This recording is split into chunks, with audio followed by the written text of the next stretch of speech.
And Punk's not done yet, publicly flogging Drew McIntyre. And he's still slugging away at Dominic. And Rhea dragging her head like a Texas Longhorn, driving Sammy. Welcome back to the Raw Rundown, the place where we recap and review everything that happened on Monday Night Raw this week. It was another hot show building up to the Bash in Berlin pay-per-view. It felt like every single segment was great, and Raw's creative team have really managed to make a 3-hour show entertaining from start to finish every single week. It's quite a feat. Let's jump into it, shall we? There was so much going on, we have to make some honourable mentions this week. The first was that Alpha Academy match where Ivy Nile turned heel and attacked Maxine. This was a great match and everyone shined. These guys are doing great work and Master Gable wasn't even there.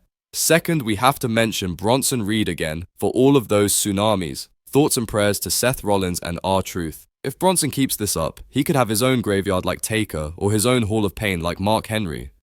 Thoughts and prayers also go to Dakota Kai. She is injured again. It feels like whenever she's about to take off, the injury bug rears its ugly head. This time, it was right when Damage Control was starting to get their second wind with a big feud against the newly named Pure Fusion Collective. We'll just call them Superstars of the Night. The PFC had a great segment today, along with Damage Control and the Women's Tag Team Champions. They had a cool promo to lead into a great match. It's good to see the women's division on Raw doing fun things. Hope SmackDown's taking notes. All the wrestling on show tonight was of a high standard, give or take a couple botches, but the match of the night has to be the IC title match. This 2 out of 3 falls match was far better than any of Braun and Sammy's pay-per-view matches. There, I said it. Given they only had like 15 minutes, I thought it was going to be a quick match where Braun got 2 falls straight away. Boy, was I wrong. These two managed to tell a cool story in that short amount of time. I feel like the match elevated Breakker a little more, which is always the goal. I think they can both move on now.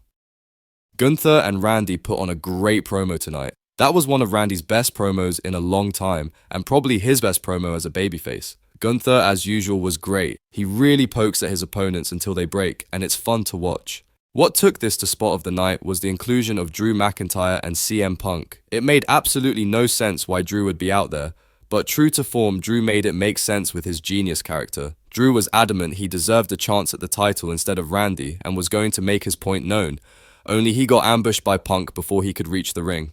This would end in CM Punk whipping the crap out of Drew with his own belt. I smell a stipulation match on the horizon.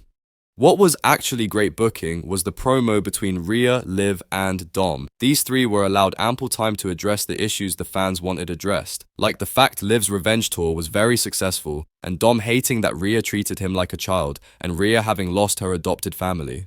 It made for a great promo that felt real. These characters have really been through a lot, with and against each other, and there's still a long way to go. The promo also ended with a brawl in the arena, which was fun. It feels like we are headed to a mixed tag team, Rhea and Damian v Liv and Dom. Cool.